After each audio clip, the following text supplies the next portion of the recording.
दोस्तों, हमजा कुकड़ी जैसा बदनसीब आपने आज तक कोई नहीं देखा होगा। 25 लोटे होने के बावजूद भी बेचारा इस्तंजा तक न कर सका।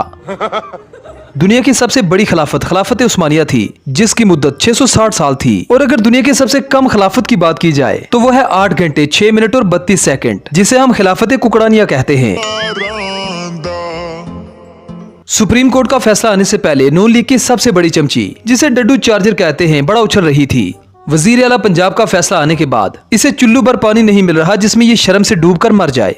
आप रोए, पिटे या चीखें? चीखें मारे, रोए, पिटे। क्लास बुलाएं, रोए, चीखें या पिटे। एक ही पैगाम है, रोए, चीखें या पिटे। जजेस के फैसले को बड़े आराम से सबने तस्लीम कर लिया, लेकिन बेचारी यतीम नून लीग अब भी जजेस का फैसला मानने को तैयार नहीं, क्योंकि फैसला उनके हक में नहीं आया। अगर ये फैसला शहबाज शरीफ के हक में चला जाता तो हमें इनका बयानिया कुछ और ही देखने को मिलता। तराजू ठीक होगा तो पाकिस्तान अपने आप ठीक हो जाएगा। मैच फिक्सिंग एक जुर्म है, इस तरह बेंच फिक्सिंग भी एक जुर्म है। इन्हें करप्शन भी चाहिए, हुकूमत भी चाहिए, और इन्हें जजेस भी वही चाहिए जो इनके हक में फैसला करें। लेकिन ये बेवकूफ नहीं जानते कि एक मुआशरा कुफर के साए तले तो रह सकता है, जुल्म के साए तले नहीं। प्रेस कॉन्फ्रेंस करते हुए मौलाना डीजल ने कहा कि हमें ऐसा लगता है कि हम अपने ही मुल्क में अजनबी हैं, कोई हमें कोड़ियों के भाव नहीं पूछता।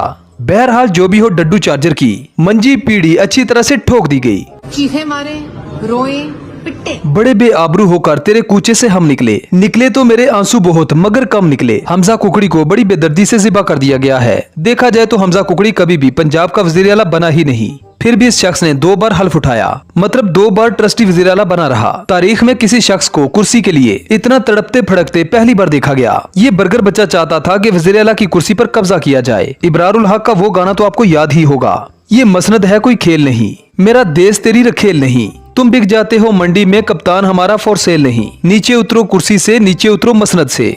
इस कौम ने भी देख लिया कि नून लीग ने किस तरह से पैसे का इस्तेमाल किया, और कौम के पैसों से खरीदे भी तो लोटे। इतनी खरीदो फरोख्त करने के बाद भी इनके हाथ में आया छनकना। Thanks for watching. अमेरिका एक सुपर पावर है, बराबरी की सतह पर ताल्लुकात चाहते हैं, उसको बगैर सोचे समझे एब्सोल्युटली नॉट कह दिया। यूरोपियन यूनियन को ललकार दिया आपने भरे जलसे में। तुम गुलामी करोगे, ये आजाद कौम है, हम किसी के सामने नहीं झुकते।